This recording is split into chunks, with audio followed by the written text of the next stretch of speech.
Baik rekan Maska, boleh diceritakan bagaimana situasi bencana banjir di Kabupaten Pati saat ini?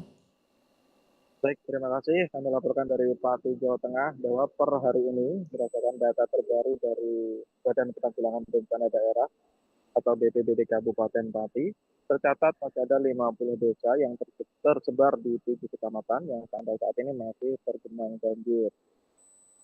Dengan rincian yaitu di Kecamatan Pati ada 7 desa, di Juwana 9 desa, Kayen 5 desa, Jakran 8 desa, Sukolilo 3 desa, Sukuseti 5 desa, dan di wilayah Kecamatan Gabus menjadi wilayah yang terdampak paling luas dengan total 13 desa terdampak.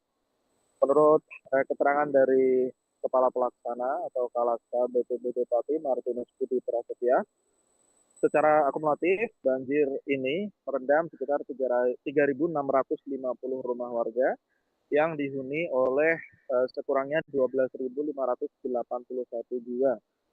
Namun banjir ini bukan hanya merugikan di sektor permukiman, melainkan juga sektor pertanian dan infrastruktur.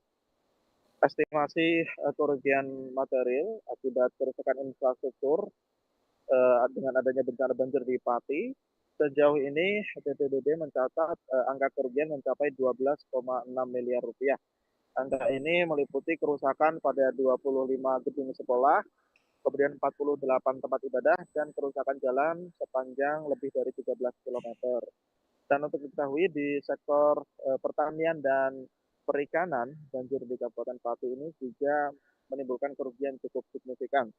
Misalnya di sektor pertanian ada 4.475 hektar sawah yang kebanjiran dan dipastikan gagal panen. Kemudian di sektor perikanan ada 872 hektar tambak ikan yang tergenang banjir. Praktis petani dan juga petambak ikan dipastikan mengalami kerugian akibat gagal panen.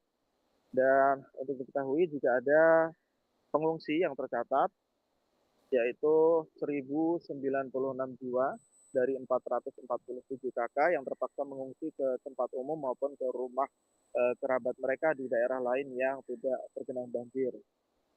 Namun sejauh ini eh, korban jiwa akibat bencana hidrometeorologi di Pati ini dilaporkan oleh BPBD sementara ini nihil, dan pemerintah melalui BPBD juga telah melakukan berbagai upaya darurat untuk meringankan beban para korban banjir. Demikian, rekan. Baik, lalu langkah penanganan apa saja yang sudah diambil oleh pemerintah daerah rekan Maska? Baik, jadi pemerintah Kabupaten Pati antara lain sudah menetapkan status tanggap darurat bencana. Penetapan status sudah dilakukan 2 kali. Yang pertama berlaku mulai tanggal 10 Januari sampai tanggal 23. Yang ketika itu status tanggap darurat bencana ditetapkan oleh bupati-bupati nonaktif yang saat ini nonaktif, yaitu Bupati Sidowo. Kemudian per tanggal 24 status tanggap darurat bencana itu diperpanjang selama 2 pekan selanjutnya oleh PLT Bupati Pati Risma Ardi Chandra. Selain penetapan status tanggap darurat bencana itu, pemerintah Kabupaten Pati juga sudah mendirikan dapur umum di seluruh kecamatan yang terdampak banjir untuk memastikan agar kebutuhan logistik warga dan para pengungsi bisa terpenuhi.